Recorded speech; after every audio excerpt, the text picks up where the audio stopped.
Okay, perfect. All right, well, it is 12 o'clock, so we will get started. Thank you so much for tuning in to our first webinar of the week, Dyslexia, What to Watch For and How to Help. So I'm going to introduce Kelly, our presenter, and then we have Anna will run us through a couple of polls, and then Kelly will take it from there. So Kelly Kenzie is the current center director of the Children's Dyslexia Center in Madison. A Milwaukee native and graduate from Winona State University, she started training and tutoring in 2002 at the Children's Dyslexia Center in Madison. She's an accredited MSLE advanced trainer and an ICALP and has taught public school teachers for 5 years.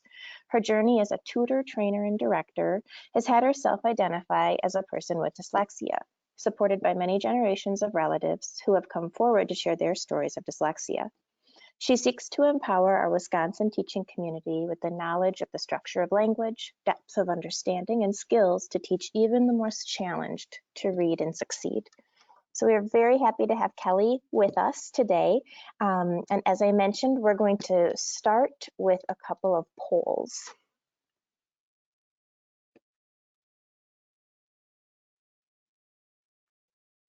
Okay. Yep.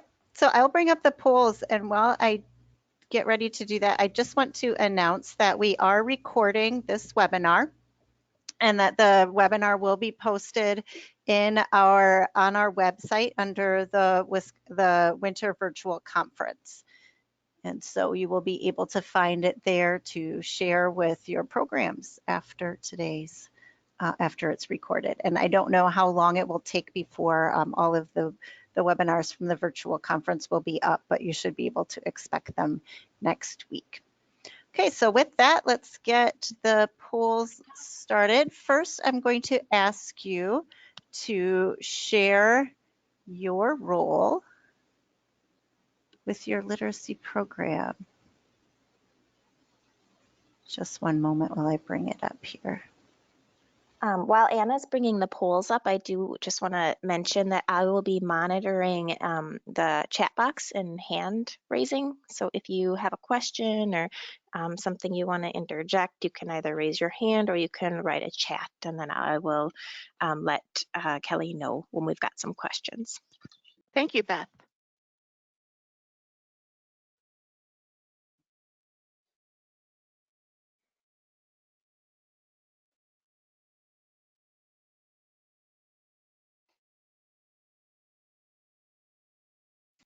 I'm sorry, we're gonna skip to the second one. First, I apologize, I got the wrong poll in here. So here we go. So what we'd like to do is give Kelly just a little bit of background into your experience with training.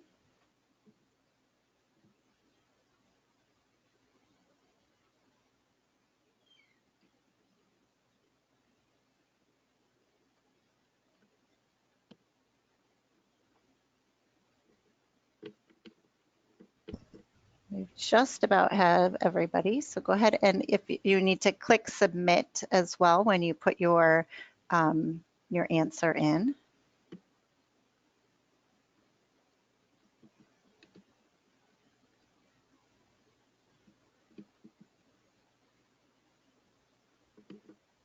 One more moment.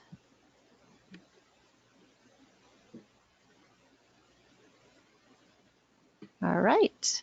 So it looks like the majority of people on the call, 57%, have general tutor training, and that we have a few people with some Orton-Gillingham training, some with extensive, and some with none of the above. And then let me pull up the other poll here.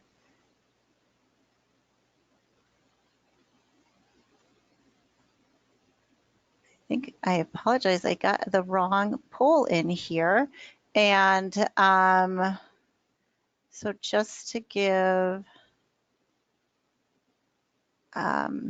this isn't the correct poll, but if you are a tutor or an instructor, go ahead and submit your response as one of these. If you are something else like an administrator in your program, just don't vote.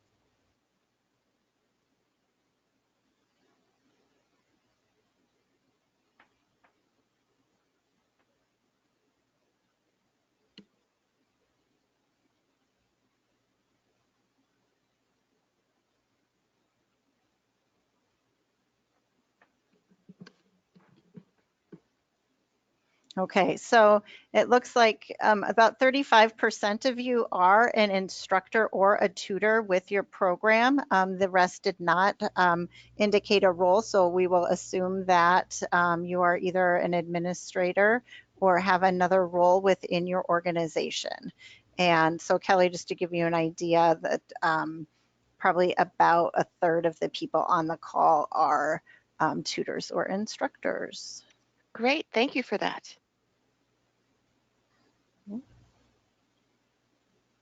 I'm going to go ahead and give you the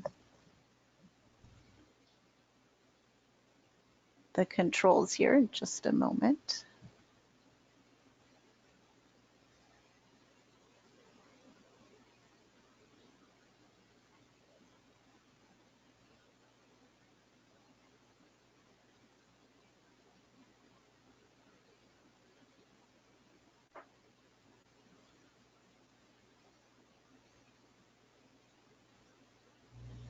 All right, so Kelly, see if you can advance to the next slide.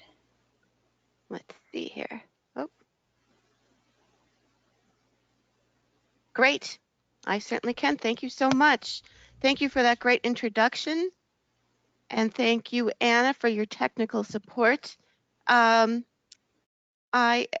come with the Center Children's Dyslexia for Children's Dyslexia Centers, and just a little background about our centers real quick is let's see. Oh, Anna, it isn't going forward.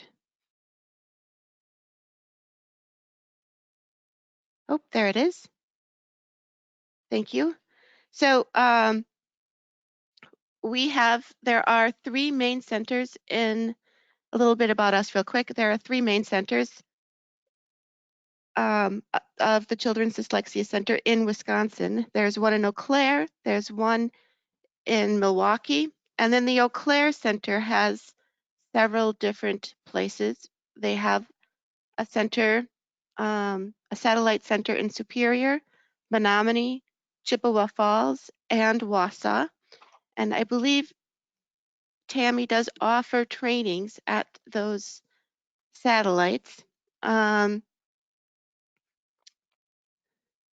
There are 47 sites, and they are across 13 states in the upper, sort of the upper northeast quadrant of the United States.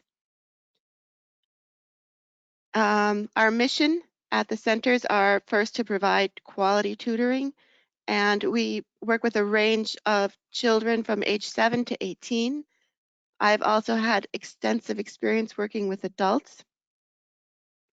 And we also, of course, promote and encourage education of professionals, and we provide an MSLIC accredited course at our center that includes, it's a 55-hour classroom training and 100-hour practicum, and it takes about a year to go through. And of course, to raise awareness about dyslexia. So first, I just thought I always like to start with kind of what are our goals with this, is to have a clear understanding of what is dyslexia and what it looks like for adults within who have dyslexia. And then what are some effective reading instruction programs, or what does effective reading instruction look like for adults?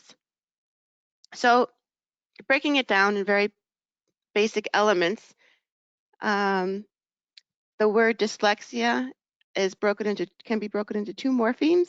Dys is the Greek morpheme meaning difficulty, and lexia, as in lecture, is the Greek morpheme for words. And dyslexia is a subtype of a specific learning disability. Oftentimes you'll hear these terms used interchangeably, and it can be comorbid or coexist with other conditions such as attention deficit, autism, and any others, aphasia. This here is the federal definition of dyslexia specifically, and you see that it talks about, and it affects mostly the ability to read, write, and spell. And it is not including the cause of this being a head injury, minimal brain function, developmental aphasia. There are other causes, possible causes for reading disabilities, but this is an unexpected reading challenge that is unexpected in compared to a person's general cognitive skills. It is neurobiological in origin. This is from Sally Shayowitz, Overcoming Dyslexia. And this is a simplified representation of the areas in the left hemisphere of the brain that shows activation of non-impaired readers while reading and with people prior to treatment. Research has consistently shown that the brains of people with dyslexia are different in both structure and function than those of non-reading impaired individuals. Prior to receiving treatment, people with dyslexia actually demonstrate greater activation in the left prefrontal cortex than non-impaired readers. And after remediation, they show a more typical pattern of function in the same areas. You can see here the prefrontal is more higher level thinking, and it is, and in somebody who doesn't have dyslexia and is a comfortable reader, you can see there is activation in the non-automated, more closer to the brain stem, which is more automated. Dyslexia is unexpected in relation to other cognitive abilities, age, and other academic strengths.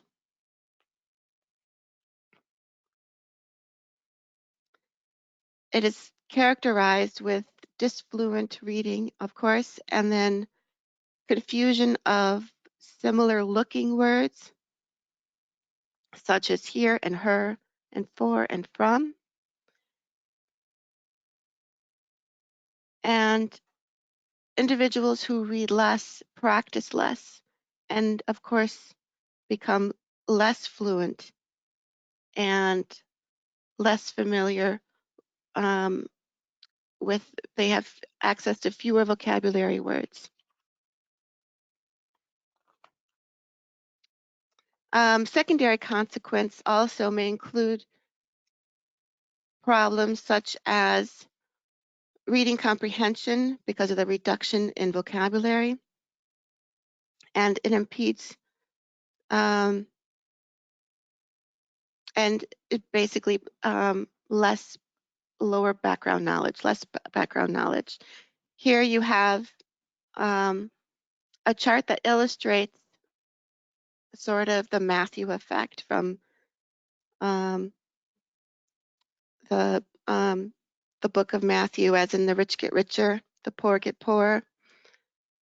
And here we have a chart that displays that good readers spend more time reading each day so that they have exposure to more words over a year.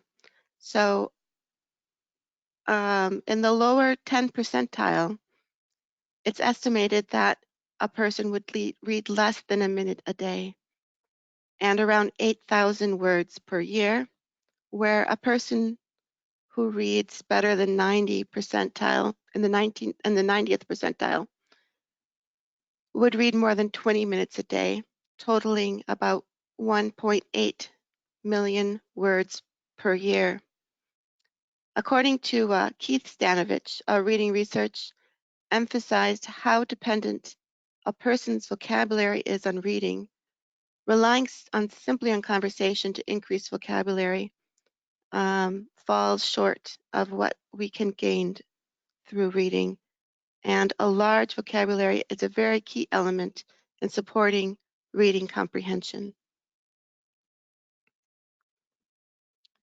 Common signs of adults with dyslexia is, of course, avoidance at all costs, continuing to spell up into well into adulthood, challenged with spelling. And something that is surprising that I think often isn't accounted for is difficulty sequencing or alphabetizing. But sequencing of events or sequencing of information can be a surprising challenge in a workplace environment, and having to break it down into smaller bits to process the information as in instructions can be very helpful. And often adults choose a profession that require little reading and writing skills.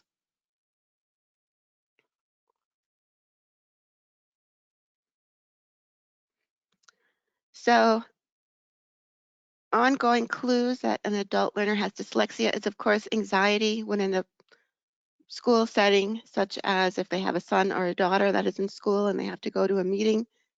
That can be, just being in that environment can be a significant cause of anxiety. Also, ongoing depression, avoidance behavior, and they are those individuals that will take the form home to fill out, or it just takes an inordinate amount of time to do anything that is following a procedure and that is language heavy. Dyslexia comes with some positive characteristics and some wonderful strengths because we know they have that cognitive, solid cognitive strength.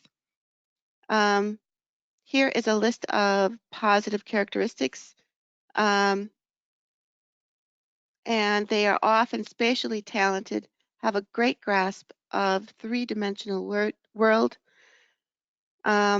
and often in professions like inventor, engineer, architect, designer, artists, mathematicians, physicists, surgeons, and their strengths tend not to be as dependent on reading, but of course, their strengths in math, computers, and athletics.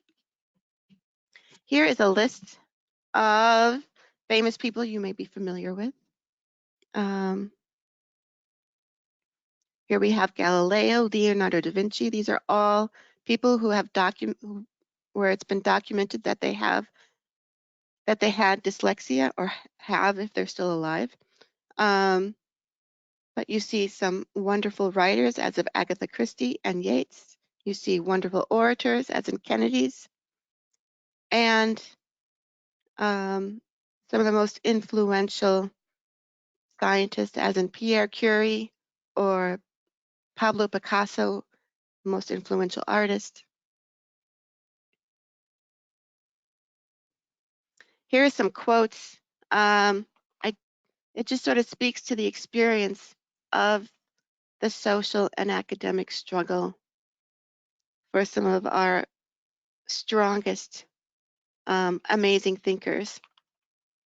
It's interesting to see Winston Churchill talk about his experience. He doesn't seem like a person who would ever have a weakness. So why diagnose dyslexia? Approximately 15 to 20% of the population has dyslexia, according to the National Institute of Health. 70 to 80% of individuals who were in special education have a deficit specifically in reading, according to the National Association of School of Psychologists, and have a greater likelihood of going to jail than a smoker has of getting cancer. When you identify the problem, you can determine the appropriate instructional use approach. And also they have done recent research in at A&M in Texas, and according to the research, 48% of individuals in Texas that have been incarcerated, 48% have dyslexia. And currently the Wisconsin legislature is looking at passing a law for screening incarcerated adults in Wisconsin who have dyslexia. Of course, that leads to the next problem of, well, what do we do then? There has been a significant push by parents with children with dyslexia, getting more laws on the books. I think Wisconsin was one of 3 or 4 states that do not have any laws on the books. Currently, though, we have our first law, AB 110. It is a resource book made available through DPI for teachers and for parents. And this law is on Tony Evers' desk right now. I think he has about 3 more days to decide what to do, to sign it or to pass. If you want more information about that, you can go to the Wisconsin branch of IDA.org for more information.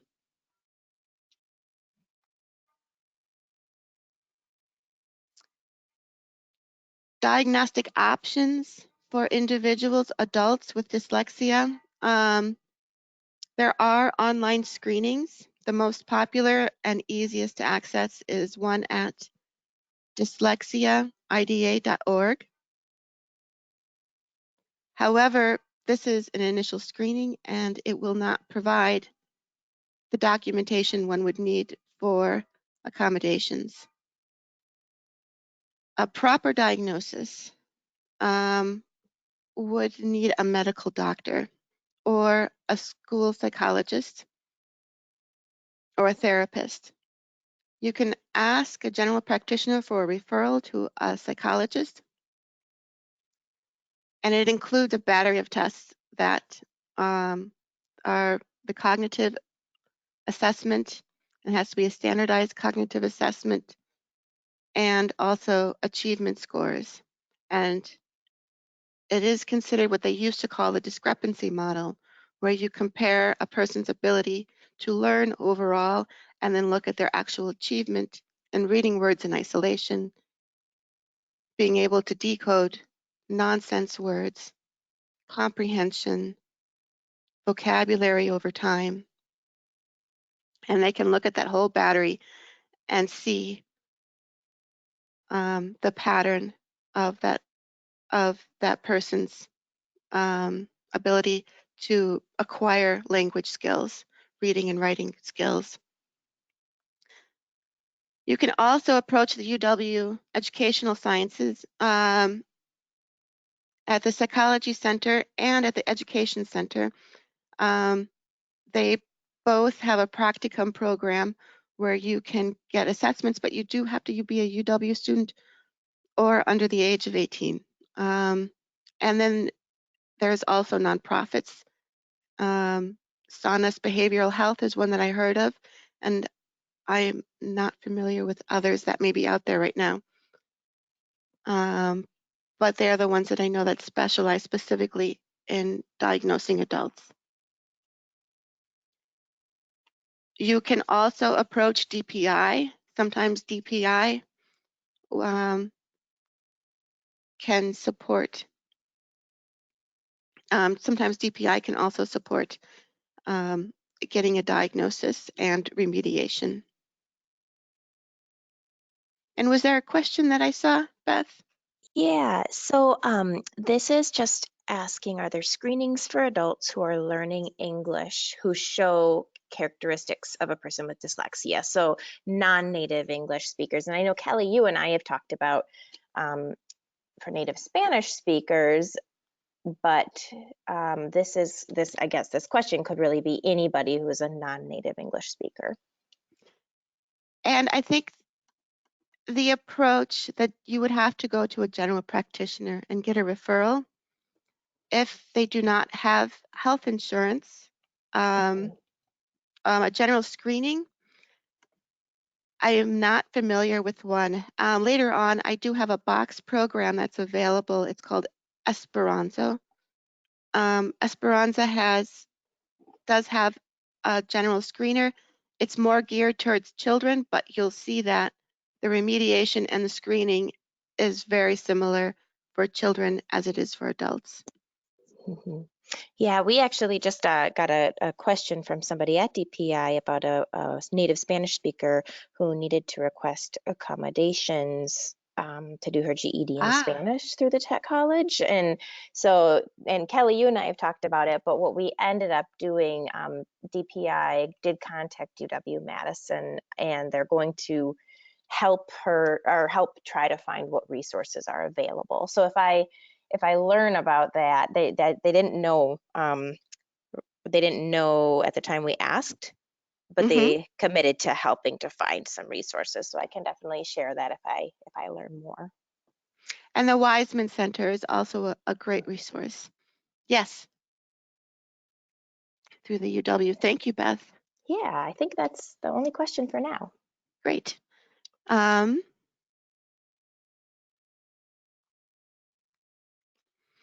So helpful documentation over time to help support a diagnosis or possibly make a case if only screening is available is to keep written work and document some of the persistent clues as in dyslexia, as in misspelling, or documenting reading similar looking words or avoidance behaviors. And also dyslexia is genetic. So if you can have a conversation about their family history and any struggles in their family history with dyslexia, that can also influence and make a case for a learning disability such as dyslexia.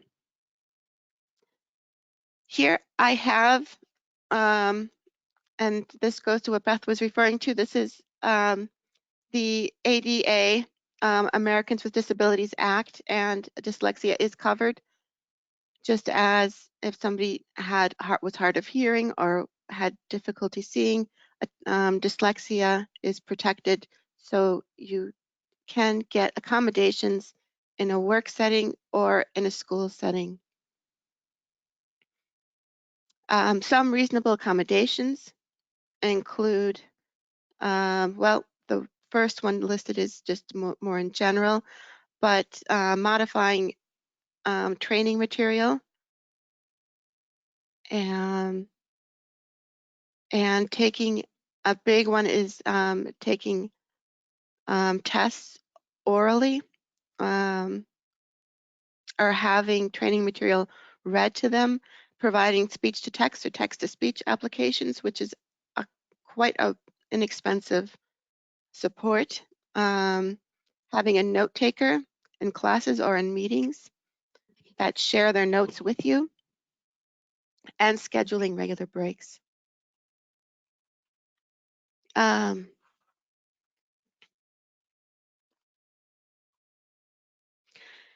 Dyslexia is not curable, but it can be overcome dyslexia. It requires specialized instruction, and it needs to be taught in a different way. This is the seminal book for dyslexia. It was written in 2003 by the Shayowitzes. It's a husband and wife. If you haven't read this book, I would strongly recommend it.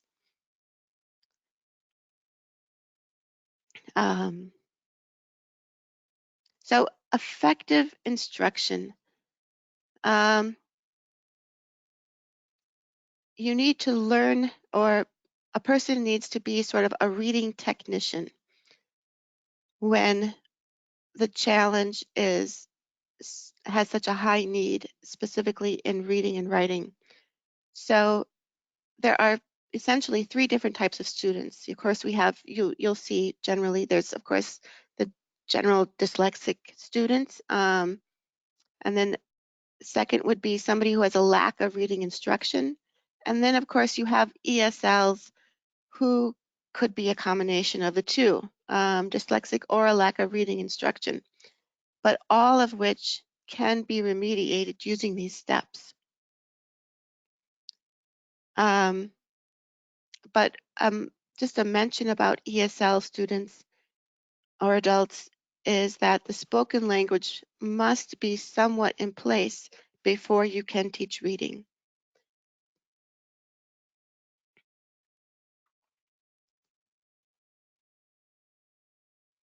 Reading, our brains are not hardwired for learning to read. We are hardwired for acquiring language. And the language, as I mentioned before, needs to be in place. So because we learn to read from speech to text, from sound to symbol.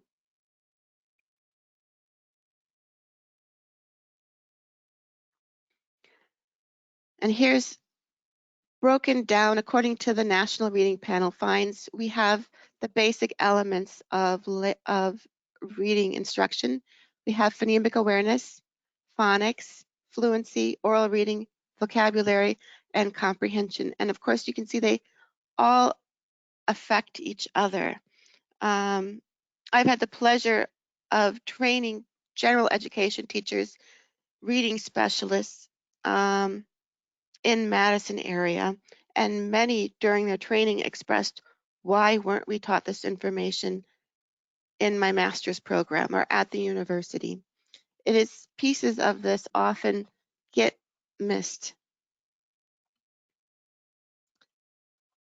Here is the reading instruction broken down into individual strands. This is referred to as Scarborough's rope.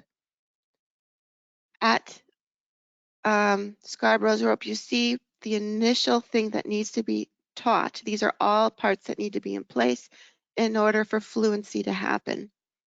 Number 1, we work on word recognition. And in order to have word recognition, we have to have those individual parts of phonemic awareness, decoding, and sight recognition. All of those pieces are build a strand in order to have what is up on top, this language comprehension. And then the language comprehension has to have a combination of background knowledge. And for some of your ESL, that is going to be very different looking in that the instruction for vocabulary needs to be in place in addition to phonemic awareness and decoding. But if you're working with an English speaking individual that is dyslexic or needs specific instruction, depending on their background knowledge, some of that needs to be in place. Building vocabulary knowledge, we have the language structures as in what's called the orthographic patterns, recognizing patterns such as IGH, EIGH, EA, verbal reasoning, and then there's just literacy knowledge, being exposed to different types of literature, such as prose or poetry or instructional versus narrative. And all of this works together. All of this needs to be in place in order to increase the fluent coordination of reading comprehension.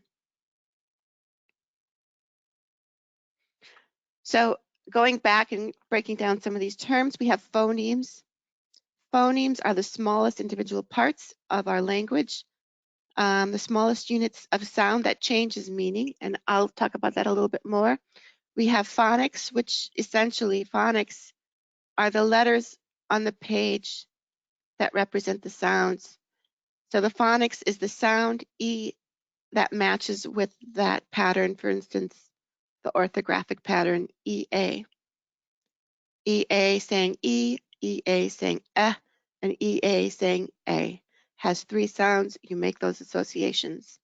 And then we have the alphabetic principle, which breaks it down to the written word having the same number and sequence of sounds.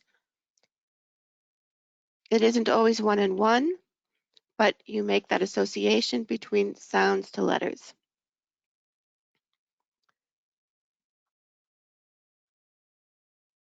Yep.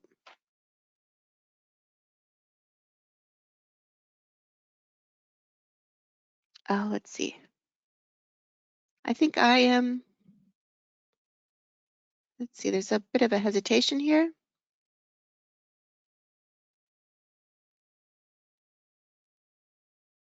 Anna, I'm afraid I'm not able to go forward. Try it again. When I was just continue Okay. to try to click. Ah, there we go. Thank you. So, and of course, I'm giving a very shortened version of what effective instruction looks like. The training we do is a year-long training, but in short, the pieces that need to be in place for good supportive instruction is number 1, it has to be emotionally sound, as in not too challenging for the learner. If they aren't successful, the majority of the time, what happens is there tends to be a shutdown. And then we're building, as I mentioned before, from letters to phonemes to syllables to orthography and then up to morphology. And morphology is used more heavily with adults. It is more successful, but you cannot skip that phonemic awareness, those basic underlying pieces,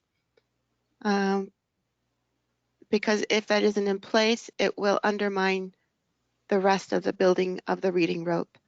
We have structured as in building one pattern at a time, from most common to least common, always reviewing what was already taught and pulling it forward with something that is new. And then for specific with adults with dyslexia, you always have to add in some sort of multisensory awareness of hearing, seeing, mouth position, written form. And it doesn't have to be anything kiddie, but it has to do with supporting the memory challenge. And we'll talk a little bit more about that in a minute.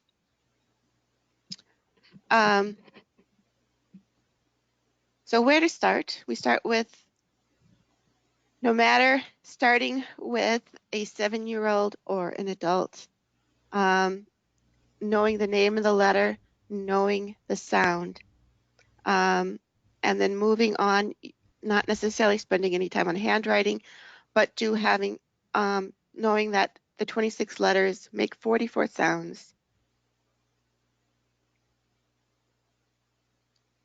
And rereading for fluency, working on phonological awareness, and comprehension skills.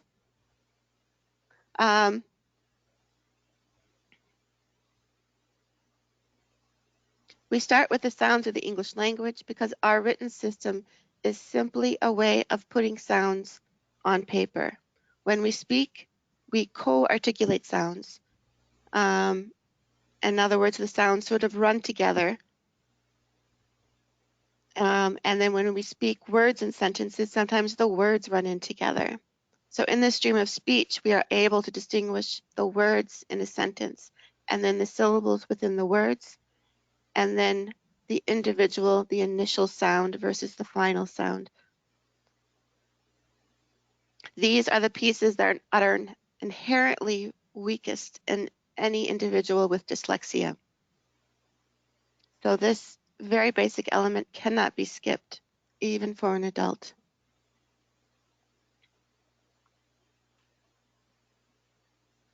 So phonemic awareness in short is the awareness, as I mentioned before, that a word like cat isn't just one sound, cat. It is made up of 3 individual sounds, k, a, t. And research findings have been consistent in confirming that individuals that have a deficiency in phonology continue to have persistent reading problems. And it is the strongest and most specific predictor of dyslexia. So what is phonemic awareness beyond just knowing those individual isolated sounds? There's several different ways of doing it. I have the 3 most basic here. We have sound isolation. For instance, what is the first sound in the word turtle? Tell me each sound, breaking down the individual sound in a word, as in bat, knowing that it's 3 sounds, or that the word that is 3 sounds, but 4 letters. And then sound deletion and manipulation, as in say the word scat. Now say scat without the s.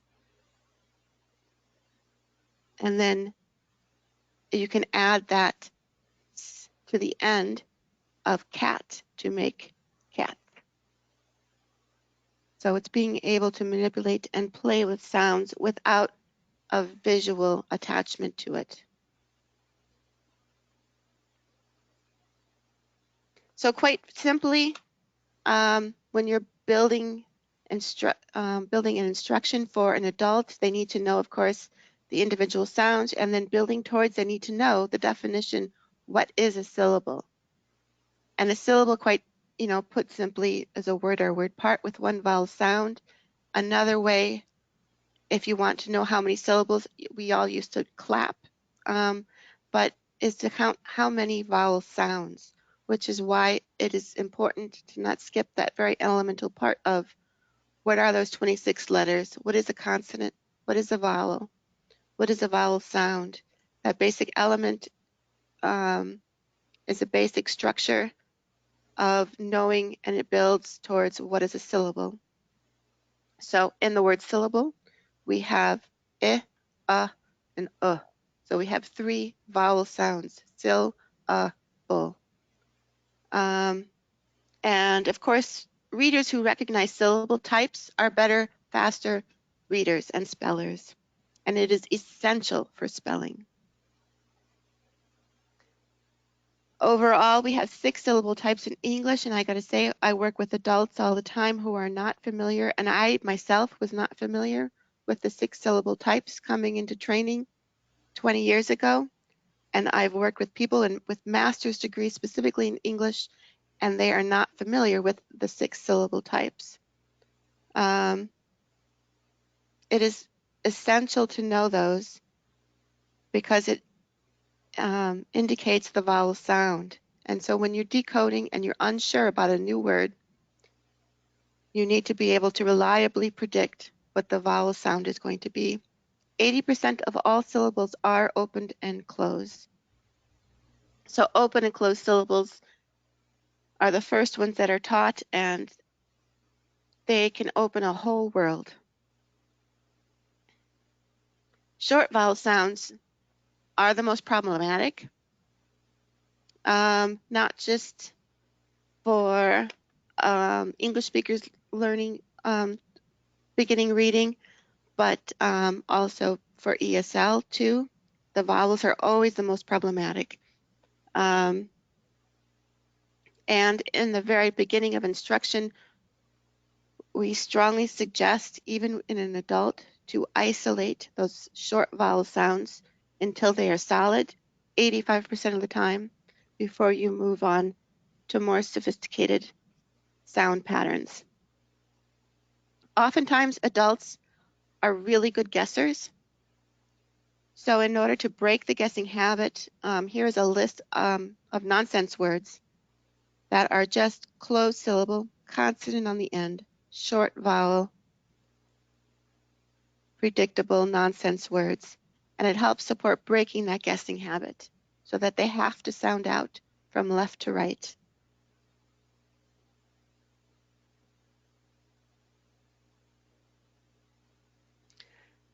So, I'm going to ask for some participation. If you are all still with me here, some practice for tutors. This isn't an exercise for students, but as a tutor, the first step is to practice isolating the short vowel sounds. And when you're creating a word list, you want to make sure that word list has the sounds that you intend it to have, so that the student is practicing what you intend them to practice. So for instance, the short A, saying a as an apple or add. So I'd love it if each of you could go through and read this word list and find the 5 illegal short A words, as in they don't have a true a sound. And I'd love for you to just punch in your response. I'm going to just give you a couple of minutes. Yeah, so everybody can type in the chat box, please.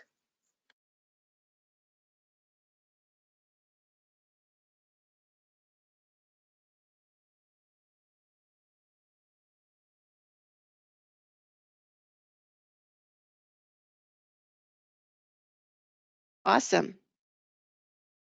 Perfect.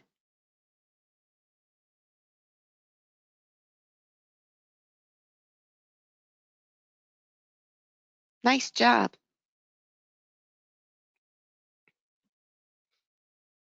So those of you who said, yes, wash, because the A is affected by the W, so it says ah instead of ah. The R in star, the in was, and the in call. And then the in saw. And the AW is actually a vowel team. You guys are awesome. Thank you. And that is an exercise that takes a long time of skill and isolation, actually, when you're creating your lesson plans piece after piece, specifically for that individual or that group of people that you're working with.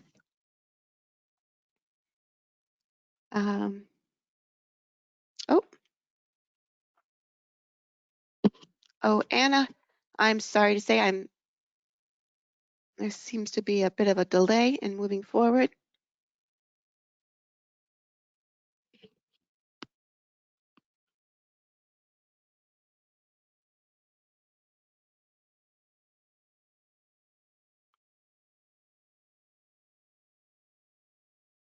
Let's see here.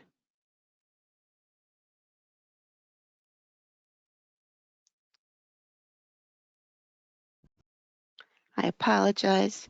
Let's see here if we can. Sorry, Kelly, this is Anna, every time I have to touch the controls over here, it's going to give you a delay until you get it again. So keep clicking, it'll advance. Okay.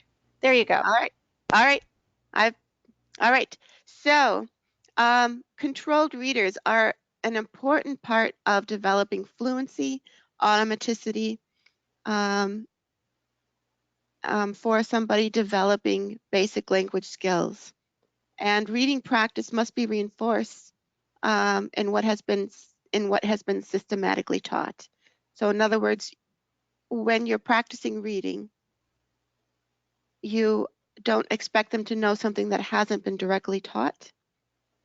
And they have to be 90% accurate for good comprehension. So before you read, you check for what do you think you're going to read about. After you read, discuss what was discussed or what was read. So, but controlled text reduces guessing. It encourages reading left to right.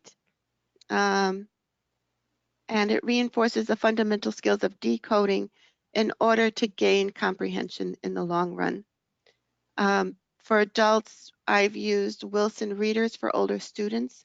There isn't a lot out there for adults, but it is important to choose your reading carefully and make sure that they can read with 90% accuracy. So for every 10 words read, that one is missed. And for uncontrolled text, there are accommodations that can be used to access the understanding of complex text. So to keep developing that access to different types of stories, different types of literature, and develop vocabulary skills, it's important to still use workarounds like audiobooks. There's the Libby Library app, which I highly recommend. There's also text, reading text apps for that read text to you, like Voice Dream Reader.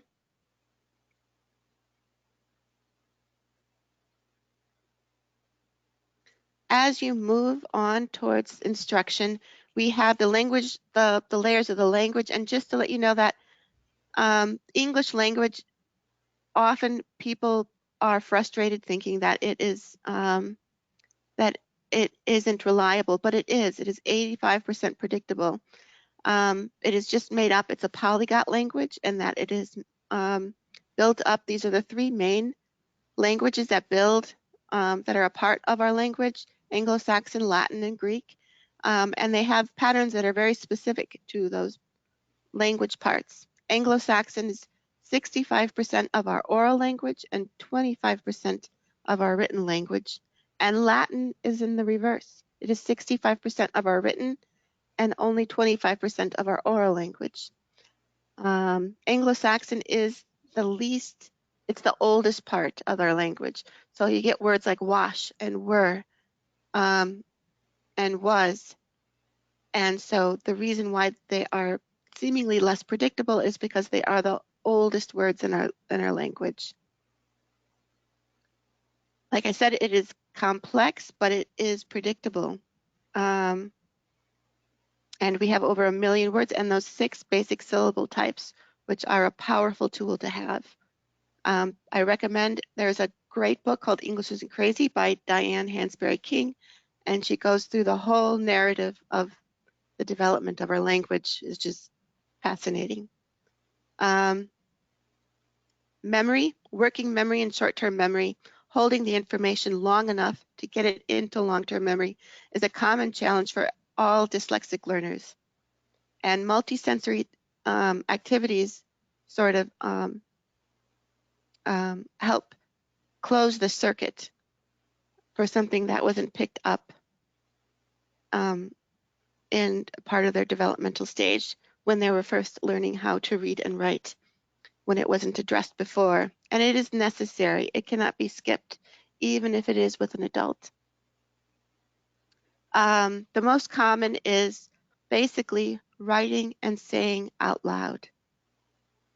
And for an adult, that is what I would recommend. Anytime the pen is to paper, always saying the sound out loud.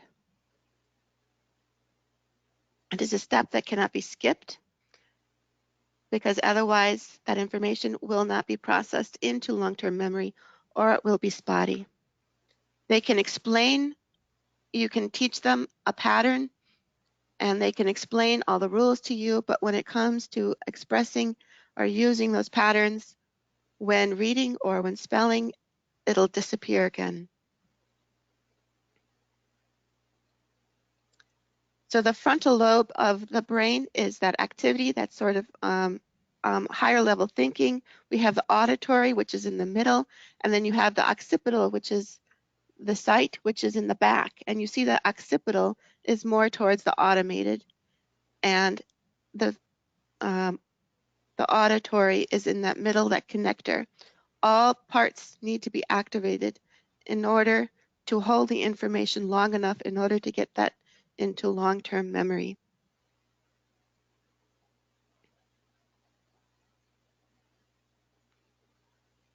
Here we have a quick cartoon. Sort of, I think of brains as a filing cabinet holding the information, just stored inefficiently. So they can't quite access it. And that is where the multisensory comes in. Here are a few programs. We have some intensive intervention programs that are available. Many of these are more geared towards children, but after taking, it's the same concepts, just applying more morphology for adults and also processing the information with more adult appropriate multisensory steps. Helpful resources, we have the Academic Language Therapy Association. They're out of Texas and they certify individuals. And then we have MSLIC, which accredits training centers such as ours. The Academic Language Therapy Association, you can take a test, and if you pay a certain amount to take the test, if you pass it, you are accredited as an individual. Here is Esperanza. It's the boxed OG kit for Spanish-speaking people. The kit runs around $400. It is geared more towards children, but it does walk you through the sound to symbol correlation for teaching a child to read and write in Spanish.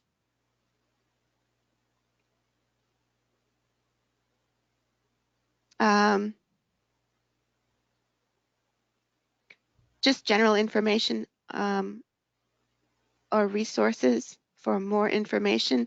There's the Academy of Orton Gillingham and the Wilson Language Training, and then of course our centers.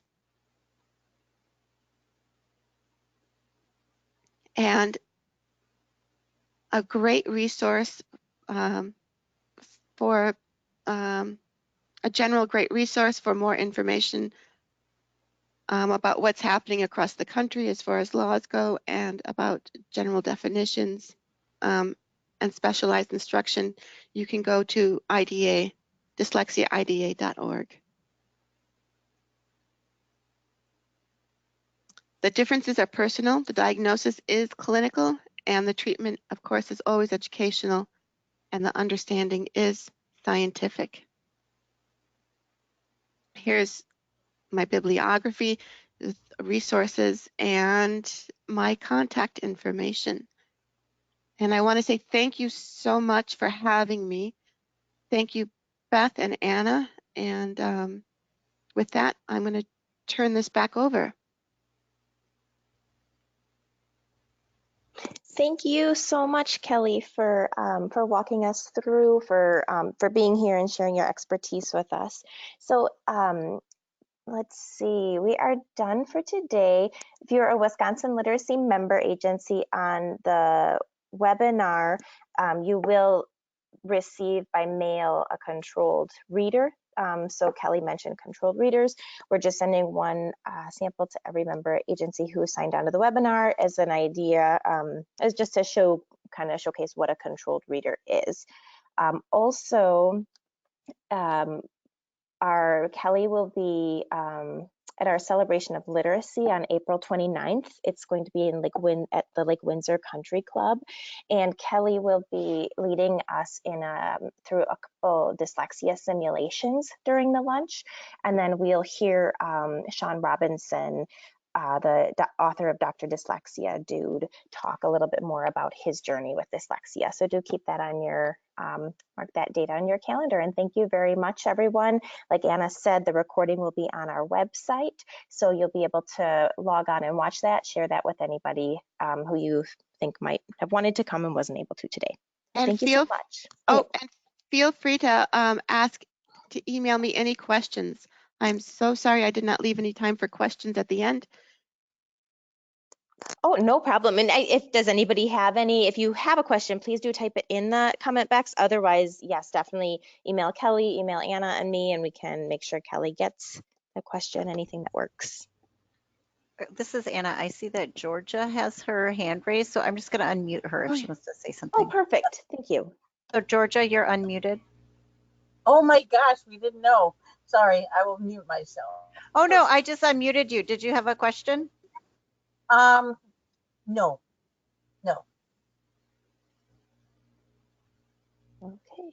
Okay. Well, thank you so much, everybody. Thank have you a for good having rest me. of your Monday. Happy Monday.